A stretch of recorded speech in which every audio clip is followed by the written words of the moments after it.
Hello नमस्कार साथियों, कैसे हो सभी दोस्तों। आज अपनी करने वाले हैं एक नया टॉपिक, तत्वों के बारे में जानेंगे। इससे पहले अपने जो टॉपिक किया था परमाणु संरचना और इसके संबंधित संबंधित दो भी टॉपिक थे अपने कर लिए थे। आज से अपना एक नया टॉपिक स्टार्ट करेंगे, तत्व यौगिक और मिश्रण वाला टॉपिक है जो आपका है।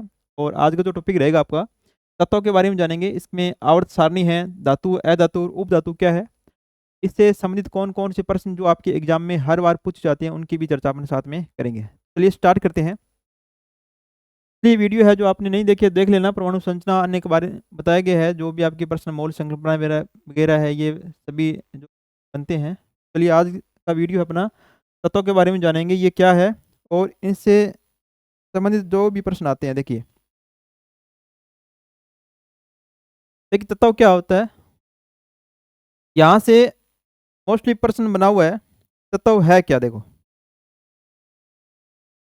वह शुद्ध पदार्थ है जो रासायनिक रूप से अविभाज्य है, यानी कि जिसको आगे विभाजित नहीं किया जा सकता और केवल एक ही प्रकार के परमाणु से बनकर बना है। तत्वों को उनकी भौतिक और रासायनिक विशेषताओं के आधार पर वर्गीकृत किया जाता है, यानी कि अलग किया जा सकता है। यहाँ से ये प्रश्न आया हुआ है राजस्थान कर्मचारी चयन की बोर्ड में। ये डेफिनेशन पूछी है, डेफिनेशन दे दी और इसके बारे में पूछ लिया कि ये क्या है। तो ये तत्व होता है जिसको अविभाज्य कण है, इसको आगे विभाजित नहीं किया जा सकता।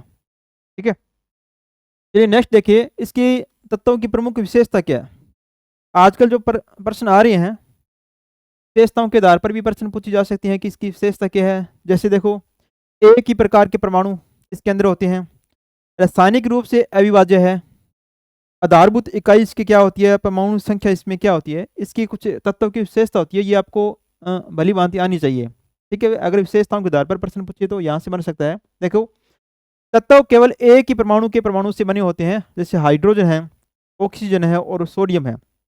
इसमें क्या होते हैं, जैसे हाइड्रोजन की अगर बात करें, सारे के सारे क्या आ जाएंगे इसमें, हाइड्रोजन कितना एक ही परमाणु के प्रकार के होंगे। तो ये 4 अणु हाइड्रोजन के हैं, 10 अणु हाइड्रोजन के हैं, या ऑक्सीजन के 10 अणु ले लिए, 15 अणु ले लिए, तो सारे के सारे जो परमाणु होंगे वो ऑक्सीजन के ही होने वाले हैं।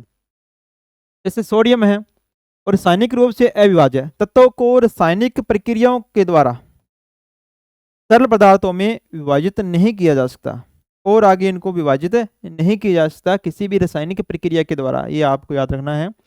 आधारभूत इकाई देखिएगा, तत्व पदार्थ की आधारभूत इकाई है, सभी रासायनिक यौगिक तत्वों से बनकर बने। जितने भी यौगिक होते हैं, मिश्रण होते हैं, जो अपने पढ़े थे रासायनिक सूत्र वगैरह पढ़े थे, उसमें अलग अलग परमाणु जुड़े हुए थे। ठीक है, तो इसमें क्या होता है कि एक प्रत्येक तत्व की एक आधारभूत इकाई होती है।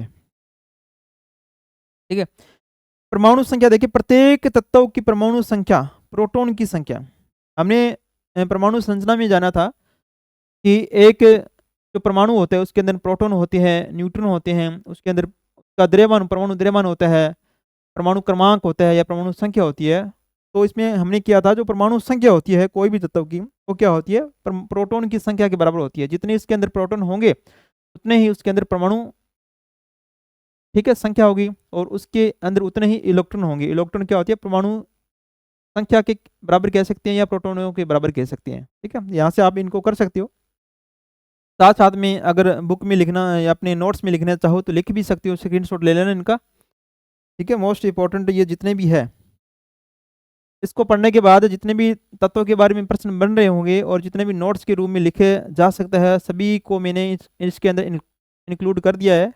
तो आप साथ साथ में इनका स्क्रीनशॉट भी ले लेना और इनको आप अपने बुक्स में, नोट्स में जो है, जो भी आपके पास उपलब्ध है उनमें लिख लेना, ताकि आगे आपको पढ़ने में आसानी रहे। देखिए, तत्वों के उदाहरण, जैसे धातु, अधातु और उपधातु, 3 भागों में इसको डिवाइड किया जाता है। धातु है, अधातु है, उपधातु है, 3 भागों में डिवाइड करेंगे इसको। जैसे लोहा धातु है, तांबा है, सोना है। अधातु में हाइड्रोजन है, ऑक्सीजन है, नाइट्रोजन है। उपधातु में सिलिकॉन है, ब्रोन है।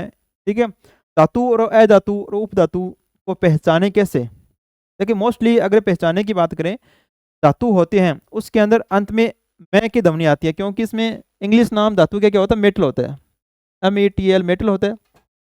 अंत में जिसमें भी MR है वो मोस्टली क्या हो जाएंगे, धातु हो जाएंगी।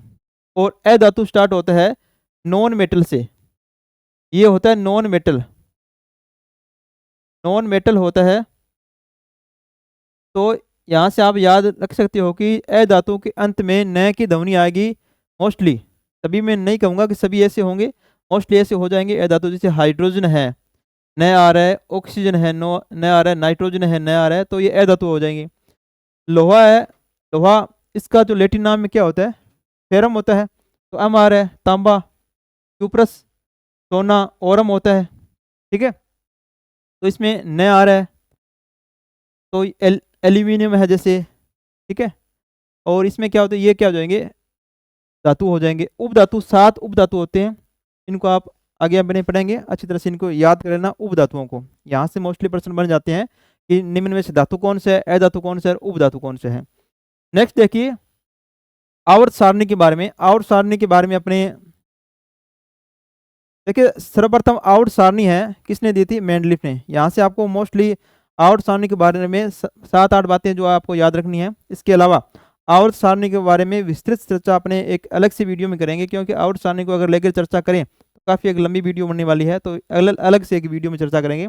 यहाँ से केवल तत्व है उनके बारे में अपने जानेंगे। देखिए मेंडलीफ ने इसमें सर्वप्रथम 1869 में तैयार की थी। सर्वप्रथम अगर पूछा जाए कि आवर्त सारणी की अवधारणा किसने दी थी, मेंडलीफ ने दी थी। और किसके आधार पर, रासायनिक गुण और परमाणु भारों के आवर्ती फलन होते हैं। ये मोस्ट यहाँ से आप लगा सकते, लिख सकते हो कि रासायनिक गुण और परमाणु भारों के आवर्ती फलन के आधार पर आवर्त सारणी किसके द्वारा दी गई है, तो मेंडलीफ के द्वारा दी गई है। किसके द्वारा, मेंडलीफ के द्वारा। याद रखना ये आजकल के जो प्रश्न पूछे जाते हैं यहाँ से एक डीपली भी पूछी जा सकते हैं इस प्रकार के। आधुनिक जो आवर्त सारणी है जो अभी चल रही है, आधुनिक आवर्त सारणी जिसके अंदर टोटल 118 तत्व है, वो किसके द्वारा दी गई है, रासायनिक तत्वों को उनकी परमाणु संख्या के आधार पर व्यवस्थित करने का एक तरीका इसे हेनरी मोजले के द्वारा 1913 में विकसित किया था, और जिसने दिमित्री जो मेंडलीफ की आवर्त सारणी को वैज्ञानिक रूप से और सटीक बताया था। यानी कि पहले मेंडलीफ ने रासायनिक गुण और परमाणु भारों के आधार पर आवर्ती फलन के आधार पर आवर्त सारणी दी थी।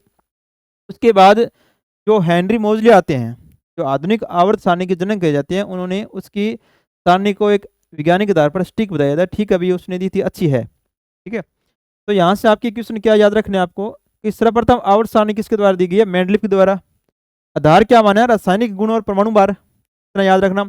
और आधुनिक आवर्त सारणी के बारे में याद रखना, जो परमाणु संख्या के आधार पर व्यवस्थित करने का तरीका बताया था, किसने बताया था, हेनरी मोजले के द्वारा बताया गया। इतना याद रखना आप यहाँ से तक। अब देखिए आवर्त सारणी, इस प्रकार की एक आवर्त सारणी होती है, इसमें कौन कौन से तत्व है जो आपको याद रखने हैं, क्योंकि तत्व की बात चल रही है, तत्व का आपका टॉपिक है, तो तत्वों का प्रतीक पूछ सकता है, का परमाणु क्रमांक भी आपसे अगर पूछना चाहे एग्जामिनर तो पूछ सकता है। कौन कौन से तत्व है वो आपको याद रखने हैं। अब देखिए इस प्रकार की एक आवर्त सारणी है जिसके अंदर टोटल कितने तत्व होते हैं, 118 तत्व है। ठीक है, 118 तत्व है। यहाँ तक मोस्टली आपके जैसे अपने परमाणु संरचना वाला टॉपिक किया था, मोस्टली जो 30 तक है, जिंक तक तो आपको याद रखनी ही रखनी है किसी भी हालत में, जिंक तक आपको अच्छी तरह से याद होनी चाहिए। 30 तो है इसके अंदर। देखो इसके अलावा देखो कौन कौन सी है, यहाँ से ये उपधातु हो जाएंगे आपके, बोरोन है, सिलिकॉन है, गैलियम है, आर्सेनिक है, एंटीमनी है, टेलुरियम है, एस्टेटीन है। 1 2 3 4 5 6 7, 7 क्या ये उपधातु है। उपधातु को आप अच्छी तरह से लिख लेना अलग से कौन कौन से उपधातु है।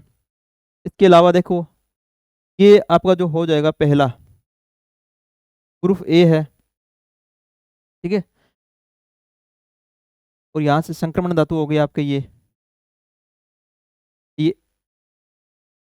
एस ब्लॉक हो गया, ये आपका डी ब्लॉक है, ये आपका पी ब्लॉक है, और ये आपका एफ ब्लॉक है, एफ ब्लॉक है। ठीक है, अब देखिए आगे देखिए आपको जो याद करने हैं मेन जो तत्वों के प्रतीक पूछे जा सकते हैं, क्योंकि इसका लैटिन नाम होता है, कुछ के प्रतीक जो होते हैं नाम से कुछ अलग होता है। जैसे पोटेशियम है, पोटेशियम यहाँ की पी से स्टार्ट हो रहा है, परंतु इसका जो प्रतीक होगा के होगा। ठीक है, आवर्त सारणी है, आधुनिक की आवर्त सारणी है। इसके बारे में अपने एक विस्तृत चर्चा जो अलग से वीडियो में करेंगे। ठीक है, ये आप पूरी आवर्त सारणी के बारे में। अब देखिए यहाँ से केवल अपने वो करेंगे जो आपके एग्जाम की दृष्टि से तत्वों के बारे में पूछ रखा है, तत्वों के बारे में अपने जानेंगे क्या क्या। देखो पहला तत्व कौन से, हाइड्रोजन है। अंतिम ज्ञात तत्व ऑग्निशोन है जो परमाणु संख्या 118 है। सबसे हल्का तत्व की बात करें तो हाइड्रोजन होता है, और सबसे भारी स्थिर तत्व की बात करें तो शीशा होता है, याद रखना। शीशा सबसे भारी है और स्थिर तत्व है। शीशा का यूज कहाँ किया जाता है? लिखने में किया जाता है, याद रखना। और इसके अलावा गैलियम है, गैलियम का प्रतीक पूछा जा सकता है, क्या होता है? Ga होता है, चांदी। पूछ ले कि चांदी का प्रतीक क्या होता है? Ag होता है, ठीक है। सिल्वर यहाँ की स्टार्ट एस से हो रही है, चांदी से स्टार्ट हो रही है, परंतु जब प्रतीक आपको याद नहीं होगा तो आप एग्जाम में गलत कर दोगे। चांदी का प्रतीक क्या होता है? Ag होता है, अर्जेंटम जिसको बोला जाता है। आयोडीन का क्या होता है? आई प्रतीक होता है। और टंगस्टन का बहुत बार पूछा हुआ है कि टंगस्टन का प्रतीक क्या क्या होता है, क्योंकि टंगस्टन टी से स्टार्ट हो रहा है, परंतु इसका होता है क्या? डब्ल्यू होता है, वोल्फ्राम जिसको बोलते हैं। बहुत बार कन्फ्यूज करने के लिए पूछा हुआ है एग्जाम में। सोना है, सोने का प्रतीक क्या होता है? ओरम होता है। कई माह से ये कराते हैं, सोना का प्रतीक एस दिया होता है तो कर देते हैं यस सोना का होता है, परंतु एस क्या किसका होता है? सल्फर का होता है। सोना क्योंकि इसका लेटिन जो नाम होता है ओरम होता है सोने का। टीन है, एस्टन टीन होता है, ठीक है। एस्टेटीन है, एटी होता है। लेड शीशा होता है, पीबी होता है। यूरेनियम के क्या होता है? यू होते हैं। कुछ ये अलग है तो मैंने ये अलग से इनकी सारणी बना ली, आपको बता दिया। साथ में इनके प्रतीक थोड़े आप याद रख सकते हो, जैसे गैलियम 31 पर आता है, चांदी 47 है, आयोडीन 53 पर आता है, टंगस्टन 74 पर है, सोना जो आता है 79 है, और टीन 50 पर आता है, एस्टेटीन है 85 है, और लेड है 82 पर आता है, और यूरेनियम है 92 पर आता है। इनको आप अपनी कॉपी में लिख लेना, ठीक है। चलिए नेक्स्ट देखिए इसमें।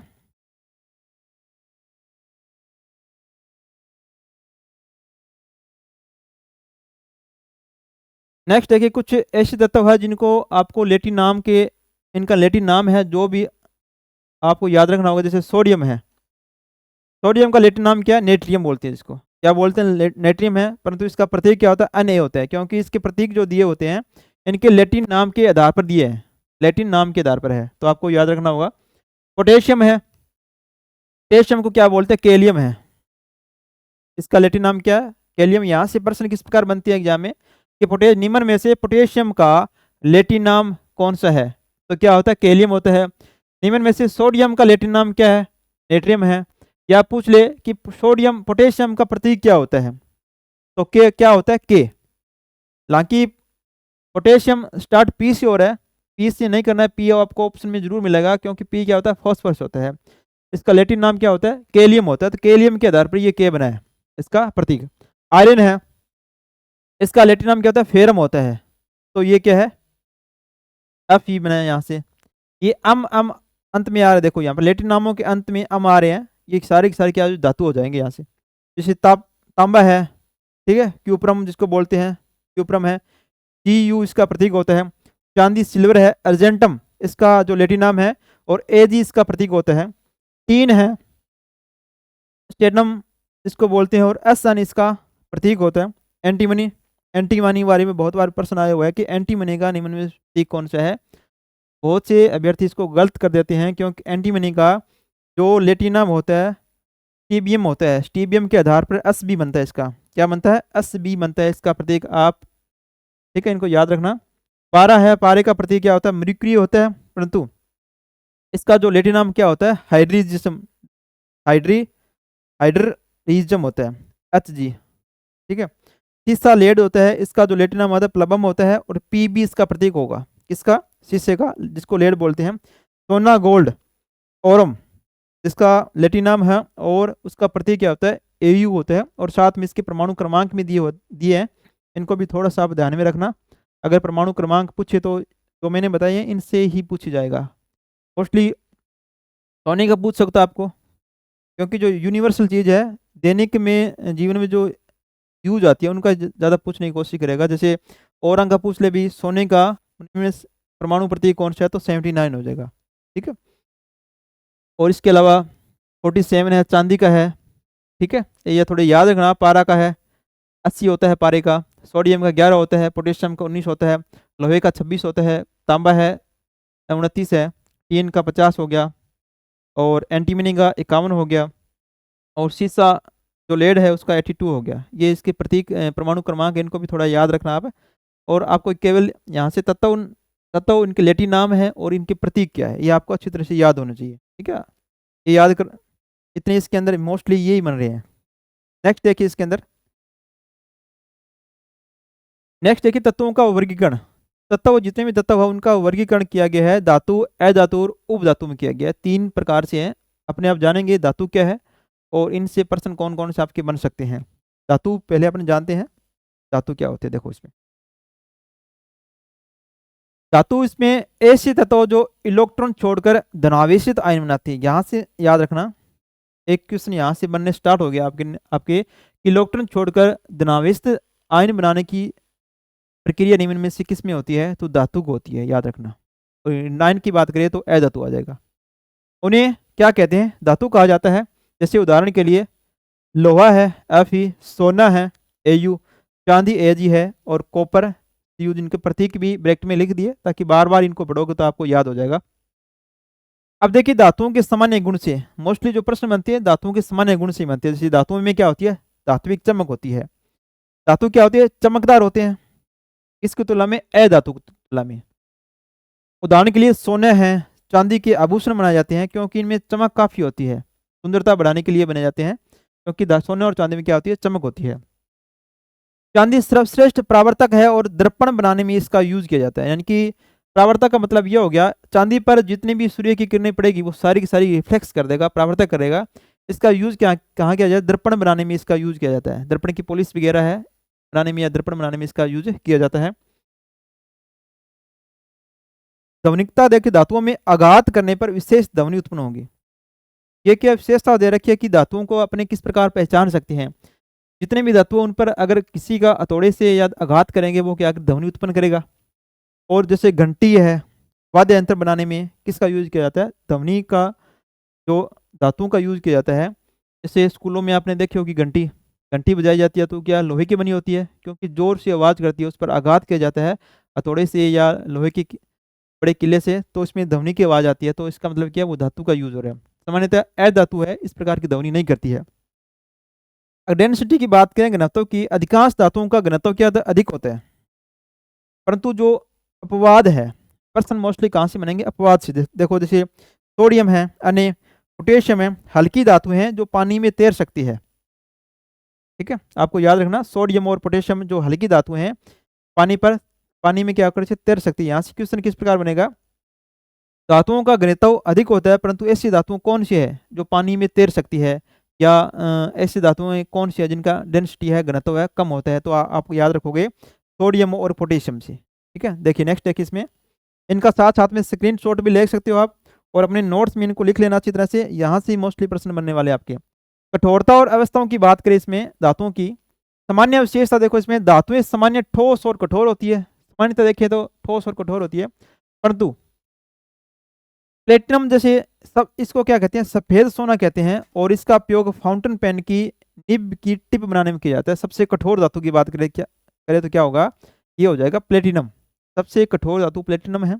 और अपवाद स्वरूप है सोडियम है, पोटेशियम है और लिथियम है। ये क्या है, धातुएं बहुत मुलायम होती है, इन्हें चाकू से भी आसानी से काटा जा सकता है। इनके बारे में याद रखना, ऐसी धातुएं कौन सी है जो मुलायम प्रकृति की होती है और इनको आसानी से चाकू से काटा जा सकता है। तो 3 हैं धातुएं, कौन कौन सी है, सोडियम, पोटेशियम और लिथियम। इनके बारे में आप याद रखिएगा।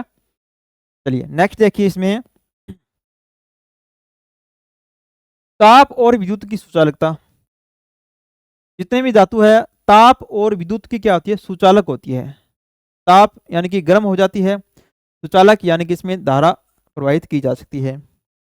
इनमें भी इनकी सामान्य विशेषता देखिए, धातुएं उष्मा और विद्युत के क्या उत्कृष्ट चालक होते हैं। सबसे अच्छा चालक खराब चालक कौन कौन से होते हैं, चांदी।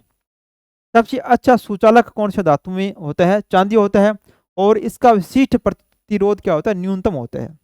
जिसकी जो भी धातु है प्रतिरोध ज्यादा जितना भी कम होगा वो उतनी क्या हो जाएगी, चालक होती जाएगी। शीशा है, सबसे खराब सुचालक है शीशा। जो लेड जो आता है किस में आता है, धातु में आता है, परंतु चालकता के आधार पर बात करें तो सबसे खराब चालक ये हो जाएगा और सब अच्छा हो जाएगा चांदी हो जाएगा। विशेष अपवाद की बात करें, गैलियम और सीजियम। देखो इसमें याद रखना, ये कमरे के तापमान से थोड़ा अधिक तापमान पर द्रव अवस्था में आ जाती है और हथेली पर रखने पर ये पिघल जाते हैं। यहाँ से क्वेश्चन मोस्टली बनते हैं कि ऐसे कौन से धातु हैं जिनको हथेली पर रख लिया जाए तो ये पिघल जाएगी, तो कौन सी है? गैलियम और सीजियम को याद रखना, गैलियम और सीजियम। सीजियम है, इसका उपयोग प्रकाश विद्युत सेल में फोटो, ठीक है, इलेक्ट्रिक सेल में इसका यूज किया जाता है। ये इतना आप याद रखना, ताप और विद्युत की सुचालकता के आधार पर। चलिए नेक्स्ट देखिए, इसमें इनका स्क्रीनशॉट में साथ साथ में लेकर चलना, आप साथ साथ में लिख लेना या तो। चलिए नेक्स्ट देखिए, तन्यता। तन्यता क्या होती है? धातुओं को तारों में खींचा जा सकता है। जितने भी धातु है उनके अगर तार बनाया जाए, एक लंबी तार बनाई जा सकती है, खींचा जा सकता है, ये होती है तन्यता। सोना सबसे अधिक तन्य है, ठीक है, सोना क्या सबसे अधिक तन्य है? यहाँ से प्रश्न ये बनेगा कि धातुओं में सबसे अधिक तन्यता निम्न में से किस धातु की होती है? तो सोने की धातु, सोने की क्या होती है? तन्यता सबसे अधिक होती है। आघात वर्धनता क्या होती है? धातुओं को पीट कर इनकी क्या बनाई जा सकती है? चादरें बनाई जा सकती है। सोना सबसे अधिक अधिक आघात वर्धनीय है। 1 ग्राम सोने से 2 किलोमीटर लंबी चादर बनाई जा सकती है। देखो सबसे अधिक आघात वर्धनीय सोने है, और सबसे अधिक तन्यता किसमें पाई जाती है? सोने में ही पाई जाती है। अगर 1 ग्राम सोना आपके पास हो तो 2 किलोमीटर लंबी चादर बनाई जा सकती है। ठीक है, इसी वजह से सोने का उपयोग किस में किया जाता है? आभूषणों को बनाने में किया जाता है। ठीक है, क्योंकि इसमें तन्यता अ, अधिक होती है, और इसमें आघात वर्धनीय क्या होती है? अधिक होती है, इसी वजह से।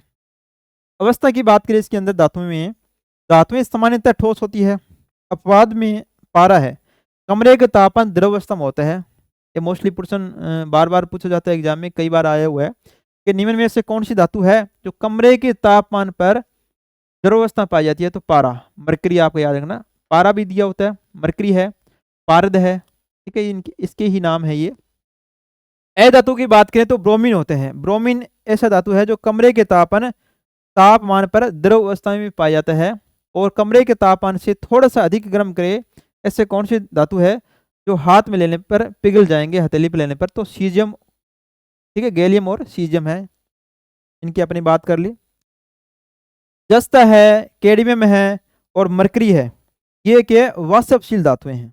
इनको क्या कहा जाता है? वाष्पशील धातुएं हैं। यहाँ से क्वेश्चन ये बनेगा, निम्न में से वाष्पशील धातुएं कौन कौन सी है? तो 3 याद रखना, जस्ता, कैडमियम और मरकरी, ये क्या होती है? वाष्पशील धातुएं होती है।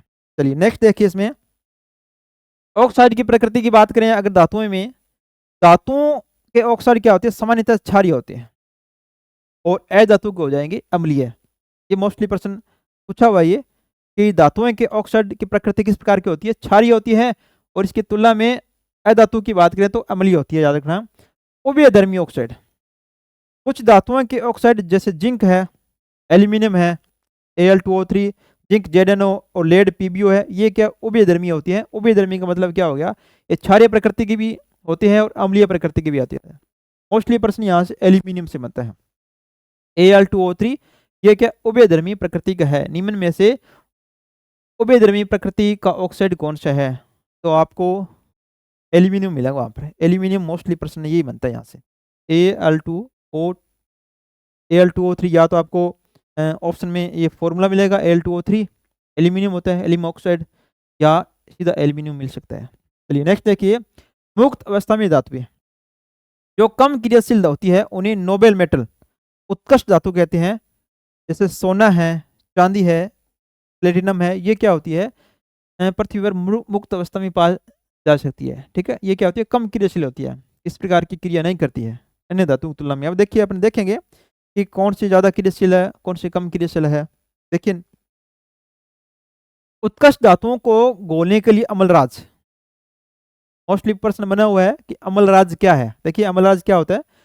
नाइट्रिक एसिड HNO3 और हाइड्रोक्लोरिक एसिड का अनुपात जब 1:3 होता है तो ये क्या कहेगा? अमलराज हो जाएगा। क्या हो जाएगा? अमलराज।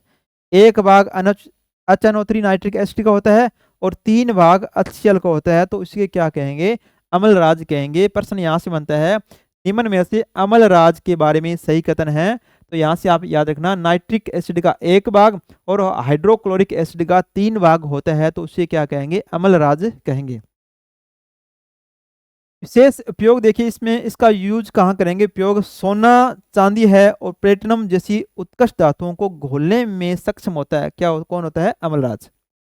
इसका कारण क्या है? नाइट्रिक एसिड ऑक्सीडाइजिंग एजेंट के रूप में कार्य करता है और हाइड्रोक्लोरिक एसिड क्लोराइड आयन प्रदान करता है जो घुलनशील धातु क्लोराइड बनाता है। ठीक है, चलिए नेक्स्ट देखिए इसमें, धातुओं की सफाई में तनु नाइट्रिक अम्ल का उपयोग किया जाता है। याद रखना, धातुओं की जब सफाई की जाती है तो एक नाइट्रिक एसिड होता है तनु नाइट्रिक अम्ल, HNO3, इसका उपयोग किया जाता है। तनु नाइट्रिक अम्ल देखिए, यह धातुओं की सतह से ऑक्साइड परत और अशुद्धियां हटाने में क्या होता है? सहायक होता है। तो अशुद्धियां लगी होती है और ऑक्साइड परत जब धातुओं के खुले में छोड़ती हैं तो ऑक्साइड की परत बन जाती है। ठीक है, कुछ अशुद्धियां भी उस पर रह जाती है, तो इनको हटाने में इसका यूज करेंगे, तनु नाइट्रिक अम्ल का यूज करेंगे। यह धातुओं को रासायनिक रूप से क्षति पहुंचाए बिना उनकी सतह को साफ करता है। सोडियम और पोटेशियम देखिए, ये क्या आती है? सबसे अधिक क्रियाशील होती है। सबसे अधिक क्रियाशील पोटेशियम है, उसके बाद सोडियम होती है। इनका रख रखाव कहाँ पर और कैसे करेंगे? देखो, अधिक प्रतिक्रियाशील धातु होती है, अगर इनको खुले में छोड़ दिया जाए, देखो सोडियम और पोटेशियम हवा और पानी से तीव्र प्रतिक्रिया करके आग उत्पन्न कर सकती है। इनकी क्रियाशीलता के कारण इनको मिट्टी के तेल में रखा जाता है। मोस्टली प्रश्न यहाँ से बना हुआ है कि सोडियम अधिक प्रतिक्रियाशील होता है, इसकी वजह से इसको कहाँ रखा जाएगा? तो मिट्टी के तेल में रखा जाता है सोडियम और पोटेशियम को, क्योंकि ये मिट्टी का तेल क्या होता है? निष्क्रिय माध्यम है जो इन्हें ऑक्सीजन और पानी से बचाता है। अगर इनको खुला छोड़ दिया जाए हवा में, अगर पानी में डाल दिया जाए, सोडियम को आपने देखा होगा लैब वगैरह में, साइंस वाले जानती है अच्छी तरह से, इसमें सोडियम को जब पानी में गिरते हैं तो बहुत तेज एक धमाका होगा सोडियम का। इस प्रकार पोटेशियम का होता है, क्योंकि ये क्या, हवा से और पानी से जल्दी क्रिया कर लेते हैं, तो इसी वजह से इनको मिट्टी के तेल में रखा जाएगा। अब देखिए धातु की चालकता क्रम, सबसे अधिक चालक अपनी बढ़ा की चांदी होती है, सिल्वर होती है। चालकता का क्रम देखो किस प्रकार आएगा, चांदी सबसे अधिक इसमें चालक होती है, उसके बाद तांबा है, उसके बाद सोना है, एल्यूमिनियम है। ठीक है, यहाँ से प्रश्न बन सकता है निम्न में से चालकता, विद्युत चालकता धातुओं के बारे में विद्युत चालकता का सही क्रम कौन सा है? तो सबसे पहले कौन सा आ जाएगा? अधिक चालक आ जाएगा, चांदी आ जाएगा, उसके बाद तांबा आ जाएगा, उसके बाद सोना और एल्यूमिनियम।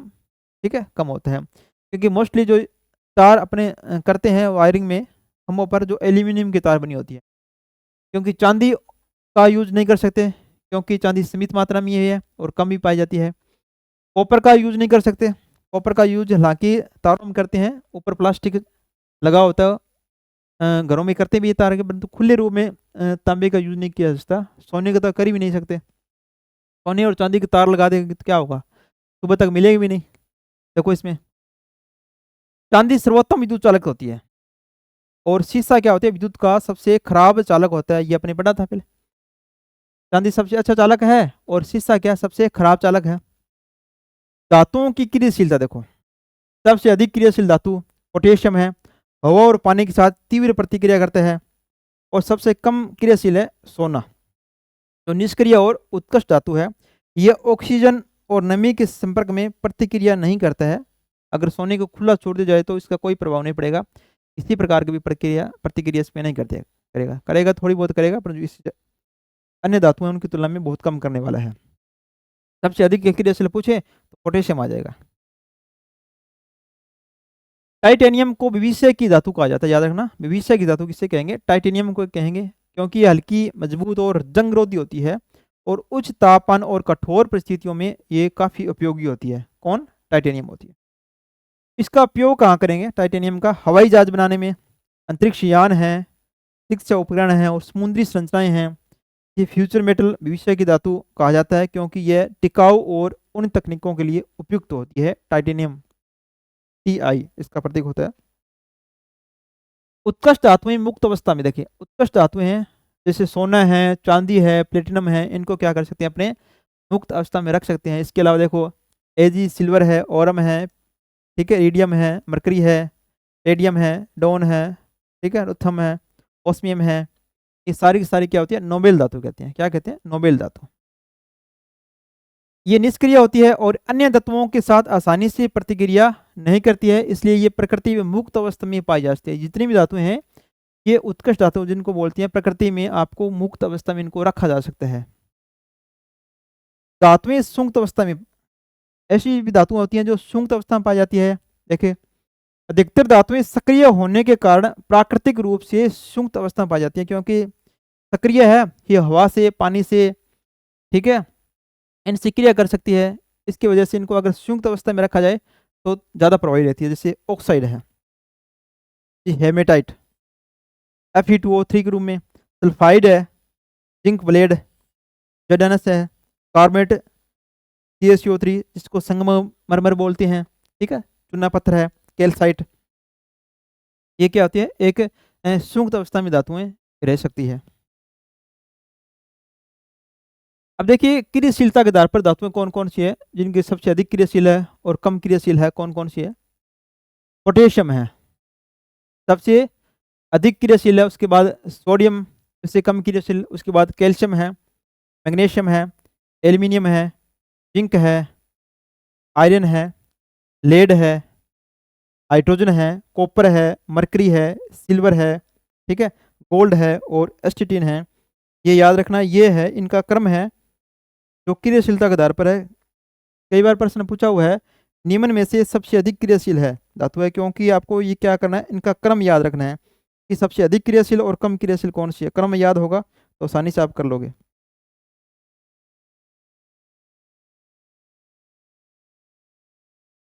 यहाँ से आप इनको याद रख सकते हो। देखो,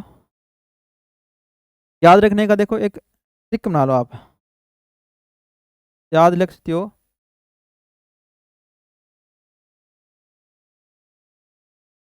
केदारनाथ का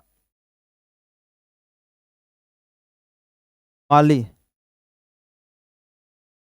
आलू जरा फिक्के पकते हैं, ठीक है।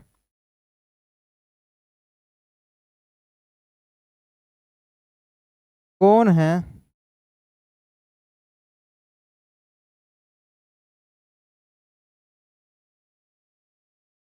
कौन है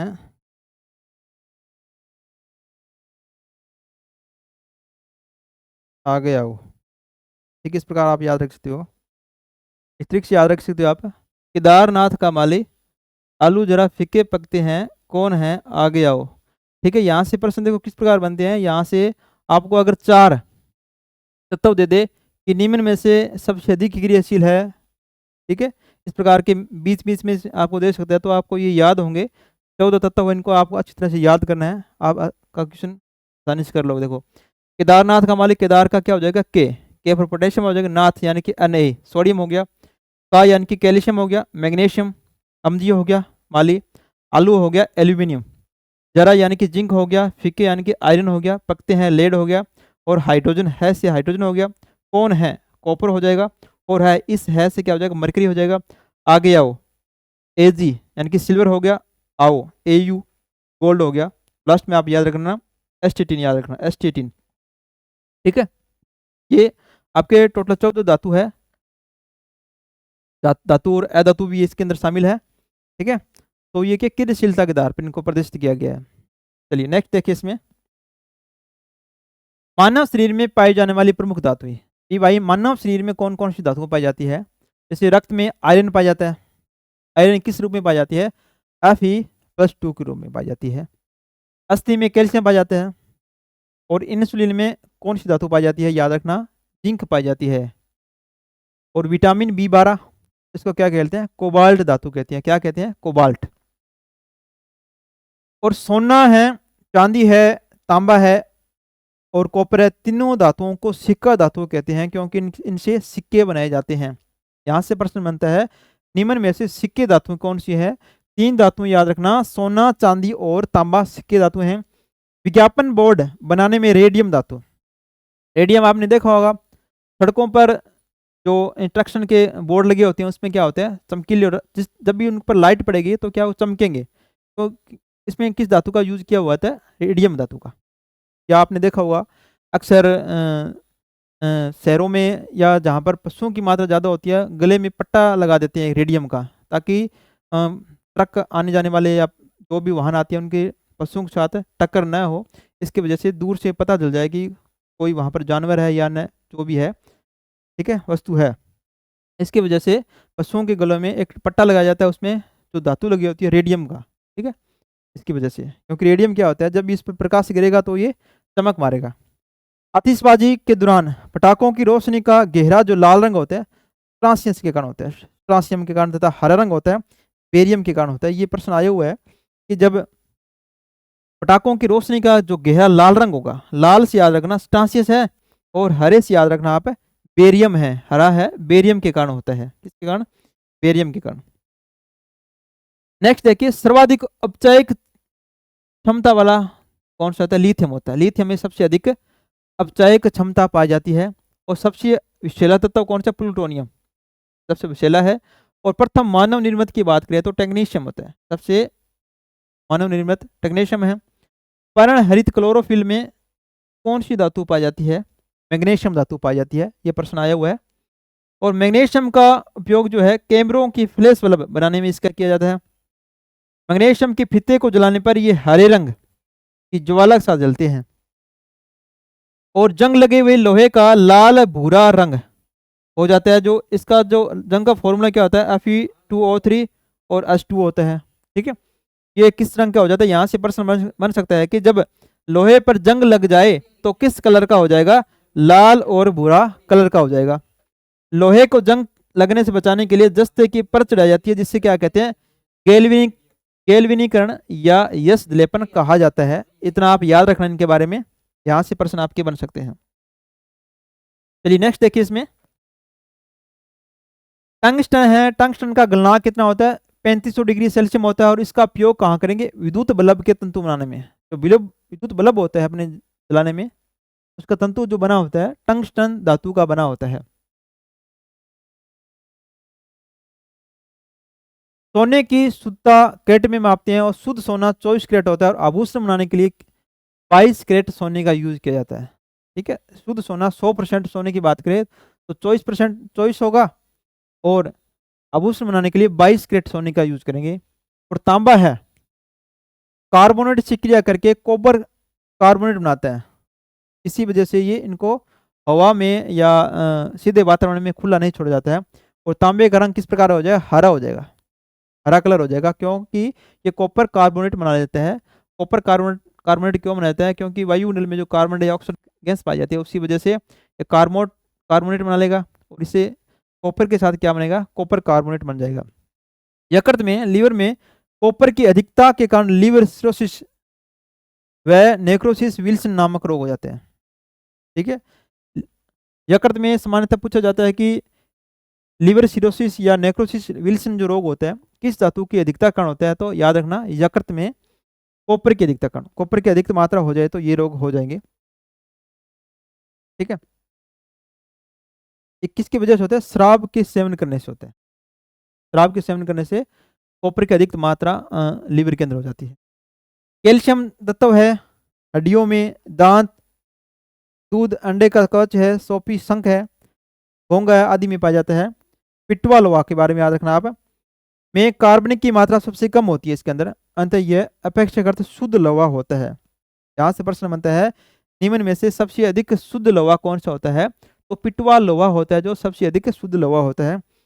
तीसरा सबसे अधिक स्थायी तत्व है, इसका उपयोग कहाँ करेंगे, कागज पर लिखने में किया जाता है, किसका, शीशे का, पीबी लेड, ठीक है। यहाँ तक हो गया। नेक्स्ट देखिए इसमें, चलिए, अमोनियम क्लोराइड NH4Cl जिसको बोला जाता है को नौसादर भी कहते हैं। इसमें सोल्डरिंग पदार्थ बनाए जाते हैं, इसे बर्तन पर कलई करने में इसका यूज किया जाता है, इसका नौसादर का। एनिलिंग क्या होती है, देखो एनिलिंग, इस्पात को उच्च ताप पर गर्म कर धीरे धीरे ठंडा करने पर उसकी कठोरता घट जाती है, इस प्रक्रिया को एनिलिंग कहते हैं, याद रखना। डायरेक्ट प्रश्न बनता है कि इस्पात को उच्च ताप पर गर्म करने पर धीरे धीरे ठंडा करने पर उसकी कठोरता में कमी आ जाती है, ये किसकी वजह से होते हैं, तो इस प्रक्रिया को क्या कहते हैं, एनिलिंग कहा जाता है। नोबेल धातु कौन सी, देखो एजी है, सिल्वर चांदी, सिल्वर है, सोना है, प्लेटिनम है, एडियम है, मरकरी है, ठीक है, पेडम है, रोडोन है, रुस्तम है, और यहाँ पर ऑस्मियम हो गया, और सोने का घनत्व पारा के घनत्व से ज़्यादा होता है, इसलिए सोना पानी में डूब जाता है। ठीक है, पारे की डेंसिटी क्या होती है, सोने से बहुत कम होती है, इसकी वजह से ये ठीक है डूब जाता है। देखिए धातुओं के रासायनिक गुण देखो, धातुओं के रासायनिक गुण के लिए आपको क्या याद रखना है, वायु के साथ अभिक्रिया। जब धातु वायु के साथ अभिक्रिया करेगा तो ये क्या इसमें प्रतिक्रिया होगी। देखो इसमें धातुओं का वायु में ऑक्सीजन के साथ अभिक्रिया करना एक महत्वपूर्ण रासायनिक गुणधर्म है। इसमें देखो वायु के साथ धातुओं का सामान्य अभिक्रिया करेंगे तो क्या होगा, धातु वायु में उपस्थित ऑक्सीजन के साथ संयोग करके धातु ऑक्साइड बनाते हैं। धातु ऑक्साइड बनाएंगे, किस प्रकृति के होंगे, ये क्षारीय प्रकृति के होते हैं। जैसे धातु है, ऑक्सीजन के साथ क्रिया किया तो क्या बन गया, धातु ऑक्साइड बन गया। उदाहरण के लिए देख सकते हो आप, तांबा है, तांबा ऑक्सीजन के साथ क्रिया करेगा तो क्या बनाएगा, कॉपर ऑक्साइड का निर्माण कर लेगा। यहाँ से आप डायरेक्ट इतना याद रखना, धातु है जो भी जितने भी धातु है ऑक्सीजन के साथ क्रिया करके क्या बनाएंगे, धातु ऑक्साइड बनाएंगे, और इनकी प्रकृति किस प्रकार होगी, क्षारीय प्रकृति होगी। इतना याद रखना हमेशा।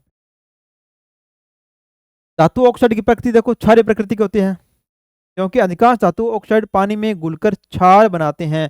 जैसे सोडियम ऑक्साइड है, जल के साथ क्रिया किया तो ये क्या बनाएगा, सोडियम हाइड्रोक्साइड बना लिया, ये क्षारीय प्रकृति होगी इनकी। इसके अलावा पोटेशियम ऑक्साइड है, जल के साथ की क्रिया किया क्यों क्या बना गया, पोटेशियम हाइड्रोक्साइड बना गया, क्योंकि आगे क्षारीय प्रकृति का होगा ये।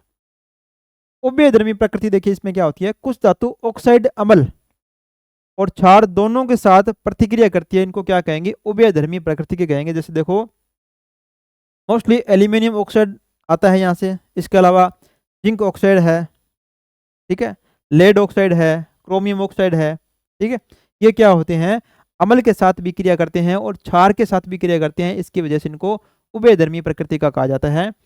एल्यूमिनियम ऑक्साइड है, अगर अम्ल के साथ क्रिया करेंगे HCl के साथ क्या बनाएंगे, एल्यूमिनियम क्लोराइड बनाएंगे और जल के अणु बनेंगे। क्षार के साथ प्रक्रिया कर सकते हैं, एल्यूमिनियम ऑक्साइड है, सोडियम हाइड्रोक्साइड के साथ क्रिया करेंगे क्या बनाएगा, सोडियम एल्यूमिनेट का निर्माण करेगा, सोडियम एल्यूमिनेट, और जल के अणु बनेंगे इसके अंदर। ठीक है, इतना याद रखना आप। यहाँ से याद रखने वाली बात यही है, धातु ऑक्साइड की प्रकृति क्षारीय होती है और उभयधर्मी जो प्रकृति के धातु ऑक्साइड इनको याद रखना कौन कौन से होते हैं। ठीक है, एल्यूमिनियम ऑक्साइड है, जिंक ऑक्साइड है, लेड ऑक्साइड है, कुछ ये है। चलिए नेक्स्ट देखिए, अनोडीकरण क्या होती है।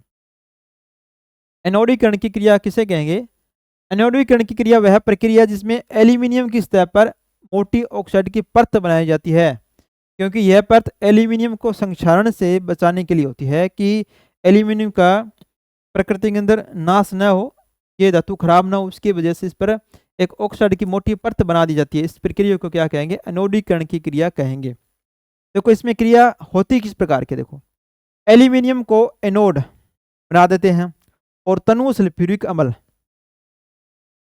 इसमें क्या करते हैं, रख दिया जाता है, और विद्युत अपघटन की प्रक्रिया इसके अंदर होती है। के दौरान क्या होता है, एनोड पर ऑक्सीजन गैस निकलती है और ये ऑक्सीजन एल्यूमिनियम की परत पर एल्यूमिनियम ऑक्साइड का निर्माण कर लेती है। तो ये क्या होता है, इसकी एल्यूमिनियम ऑक्साइड की क्या बन जाती है, परत बन जाती है। इसकी वजह से इस प्रक्रिया को क्या कहेंगे, एनोडीकरण कहेंगे। एनोडीकरण की क्रिया किस धातु के लिए सबसे उपयुक्त होती है, तो एल्यूमिनियम के लिए होती है, याद रखना, एल्यूमिनियम का संक्षारण रोकने के लिए। प्रश्न यहाँ से ये बन सकता है कि एल्यूमिनियम का संक्षारण रोकने के लिए निम्न में से किस प्रक्रिया का उपयोग किया जाता है, तो आपको याद रखना होगा एनोडीकरण की क्रिया होती है। और एनोडीकरण की क्रिया में क्या होता है, इस पर जो एल्यूमिनियम होता है उस पर ऑक्साइड की एक मोटी परत बन जाती है। ठीक है, इसकी वजह से इसका संक्षारण होना बंद हो जाता है। चलिए नेक्स्ट देखिए, इसमें धातुओं का जल के साथ अभिक्रिया करना। जब धातुओं की जल के साथ अभिक्रिया करेंगे तो क्या बनेगा, देखो धातुएं जल के साथ विभिन्न प्रकार की अभिक्रिया करती है, उनकी रासायनिक क्रियाशीलता पर निर्भर करती है कि उनकी जो रासायनिक क्रियाशीलता है उसके आधार पर ये अलग अलग धातुएं अलग अलग अपना प्रभाव छोड़ती है।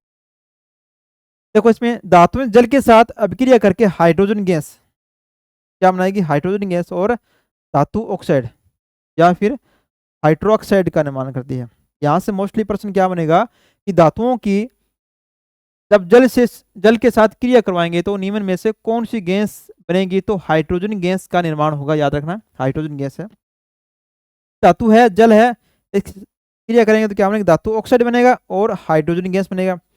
फिर यदि धातु ऑक्साइड का जल में घुलनशील है तो ये क्या बना लेगा, धातु हाइड्रोक्साइड बना लेगा। जैसे सोडियम है, जल के साथ क्रिया करवाई, क्या बन गया, NaOH बन गया, सोडियम हाइड्रोक्साइड बन गया और हाइड्रोजन गैस और कुछ उसमें ऊर्जा के रूप में ये बाहर निकल गई। आपको यहाँ तक इतना याद रखना है कि धातुओं को जल के साथ क्रिया कराने पर किस गैस का निर्माण होगा, हाइड्रोजन गैस का निर्माण होगा। अब देखिए विभिन्न धातुओं की जल के साथ अभिक्रिया, यहाँ से क्या प्रश्न बन सकती है आपके, देखो इसमें पोटेशियम है, ठंडे जल के साथ तेज और उष्माक्षेपीय प्रतिक्रिया करता है। इसके अलावा सोडियम है, ठंडे जल के साथ तेज और उष्माक्षेपीय अभिक्रिया करेगा। कैल्शियम है, ठंडे जल के साथ धीमी प्रक्रिया करेगा। ये तीनों क्या होती है, सोडियम, पोटेशियम, सोडियम और कैल्शियम ठंडे जल के साथ क्रिया करेगा। मोस्टली प्रश्न यहाँ से बनेगा मैग्नीशियम के बारे में, क्योंकि ये क्या होता है, गर्म जल के साथ प्रतिक्रिया करके ठंडे जल के साथ नहीं करता है, ये केवल गर्म जल के साथ प्रक्रिया करेगा। ठीक है, प्रश्न यहाँ से ये बनेगा, निम्न में से कौन सी धातु है जो गर्म जल के साथ तेजी से क्रिया करता है, तो मैग्नीशियम करती है। इसके अलावा एल्यूमिनियम है, आयरन है, जिंक है, ये क्या भाप के साथ प्रतिक्रिया करेंगे। लेड है, कॉपर है, सिल्वर है और गोल्ड है, जल के साथ कोई प्रतिक्रिया, किसी प्रकार की प्रतिक्रिया नहीं करते हैं, क्योंकि ये क्या है, और हमको तो पता ही है उत्कृष्ट धातु है, ये स्वतंत्र रूप से बाहर रखा जा सकता है इनको प्रकृति के अंदर। और ये निर्माण क्या होगा यहाँ से, जैसे पोटेशियम अगर ठंडे जल के साथ क्रिया की तो पोटेशियम हाइड्रोक्साइड और हाइड्रोजन गैस का निर्माण हो गया, क्योंकि जल के साथ क्रिया कर रहा है, जल के साथ क्रिया करती है तो क्या होता है, हाइड्रोक्साइड या हाइड्रोजन गैस का निर्माण या ऑक्साइड का निर्माण होता है। सोडियम है, ठंडे जल के साथ क्रिया की तो सोडियम हाइड्रोक्साइड बन गया और हाइड्रोजन गैस बन गया। यहाँ से प्रश्न ये भी बन सकता है कि सोडियम की जब जल के साथ क्रिया करवाएंगे तो क्या बनेगा, सोडियम हाइड्रोक्साइड बनेगा और हाइड्रोजन गैस बनेगा। कैल्शियम की क्रिया कराएंगे तो कैल्शियम हाइड्रोक्साइड और हाइड्रोजन गैस बनेगा। इसके अलावा मैग्नीशियम के लिए आपको याद रखना है, ये केवल गर्म जल के साथ क्रिया करता है और मैग्नीशियम हाइड्रोक्साइड और हाइड्रोजन का निर्माण करेगा। ठीक है, हाइड्रोजन गैस का। और एल्यूमिनियम है, आयरन है, जिंक है, ये क्या करते हैं, भाप के साथ प्रतिक्रिया करते हैं और धातु ऑक्साइड का निर्माण करेंगे और हाइड्रोजन गैस का निर्माण करेंगे। इसके अलावा लेड है, कॉपर है, सिल्वर है, जो प्रकृति में स्वतंत्र रूप से रह सकती है, वो क्या होती है, जिनको उत्कृष्ट धातु बोलते हैं, वो क्या होती है, जल के साथ प्रतिक्रिया नहीं करती है और किसी प्रकार का उत्पाद का निर्माण नहीं करेगा। इतने तक याद रखना आप। यहाँ से मैग्नीशियम के लिए याद रखोगे, ये केवल गर्म जल के साथ क्रिया करता है। चलिए नेक्स्ट देखिए, इसमें नेक्स्ट है धातुओं की अम्लों के साथ अभिक्रिया। अगर धातुओं की अम्लों के साथ अभिक्रिया करवा दे तो क्या बनेगा, देखो इसमें धातुएं अम्लों के साथ प्रतिक्रिया करके लवण और हाइड्रोजन गैस बनाएगा। क्या बनाएगा, लवण और हाइड्रोजन गैस का निर्माण करेगा। और धातु की क्रियाशीलता और अम्ल की प्रकृति पर प्रतिक्रिया की तीव्रता पर निर्भर करती है कि धातु कितनी क्रियाशील है। जैसे पोटेशियम सबसे अधिक क्रियाशील है, सोडियम इससे कम क्रियाशील है। इस प्रकार इनकी क्रियाशीलता के आधार पर ये कुछ निर्भर करती है। देखो इसमें धातु के अंदर तनु अम्ल मिला दिया जाए तो लवण और हाइड्रोजन गैस बने। इसमें देखिए सामान्य अभिक्रिया में धातु और तनु अम्ल की अभिक्रिया होगी तो क्या बनेगा, लवण और हाइड्रोजन गैस का निर्माण करेगा। क्या करेगा, लवण और हाइड्रोजन गैस का निर्माण करेगा। और जिंक का, जैसे देखो जिंक है का तनु हाइड्रोक्लोरिक अम्ल HCl के साथ अभिक्रिया करेगा तो क्या बनेगा, जिंक क्लोराइड और हाइड्रोजन गैस का निर्माण कर लेगा। इस प्रकार मैग्नीशियम है का तनु सल्फ्यूरिक अम्ल H2SO4 हाइड्रोजन सल्फाइड सल्फ्यूरिक अम्ल के साथ क्रिया करेगा तो क्या बनेगा, मैग्नीशियम सल्फेट का निर्माण करेगा और हाइड्रोजन गैस का निर्माण कर लेगा। इस प्रकार आपको केवल यहाँ से क्या याद रखना है कि धातुओं की अम्लों के साथ अभिक्रिया करेगा तो क्या बनेगा, लवण और हाइड्रोजन गैस का निर्माण करेगा। इतना याद रखना आपको।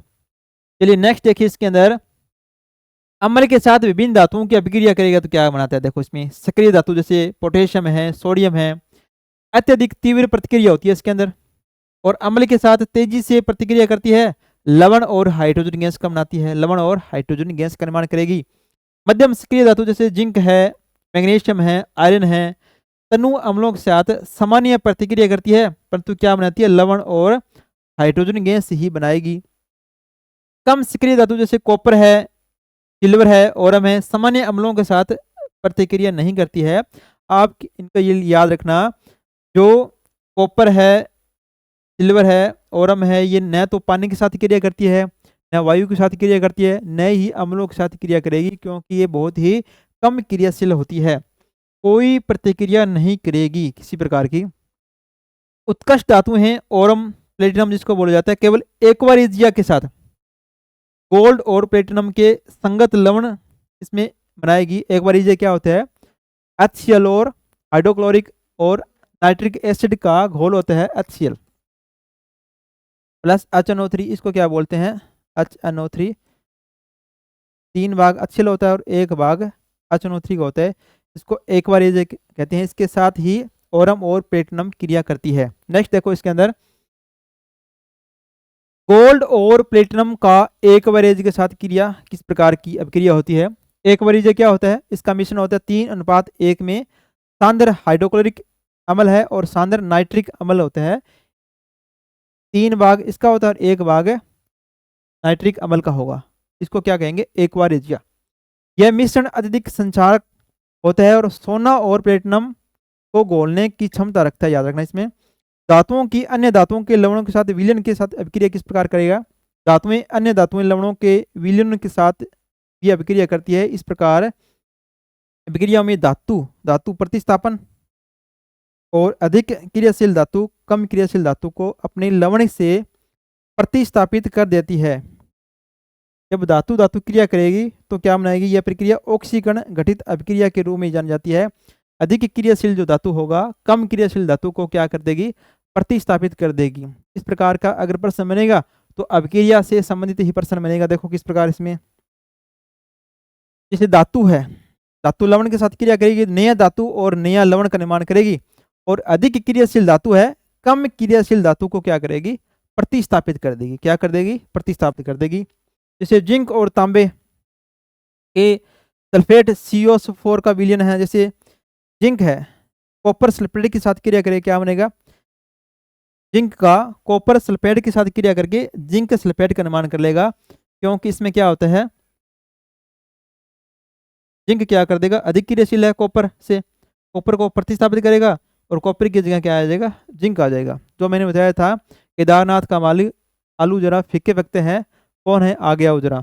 ठीक है, उसमें याद रखना, ये पूरे आपको याद रखने हैं, कौन ज़्यादा सक्रिय है, कौन कौन कम सक्रिय है, उसके आधार पर आप इनको कर सकते हो। चलिए नेक्स्ट देखिए इसमें, ठीक है, ये होगी धातु के लिए। अधातु के लिए अपने एक नेक्स्ट वीडियो में करेंगे, क्योंकि वीडियो थोड़ा लंबा हो रहा है, इसकी वजह से अधातु को अपने नेक्स्ट वीडियो में करें। तब तक धन्यवाद दोस्तों।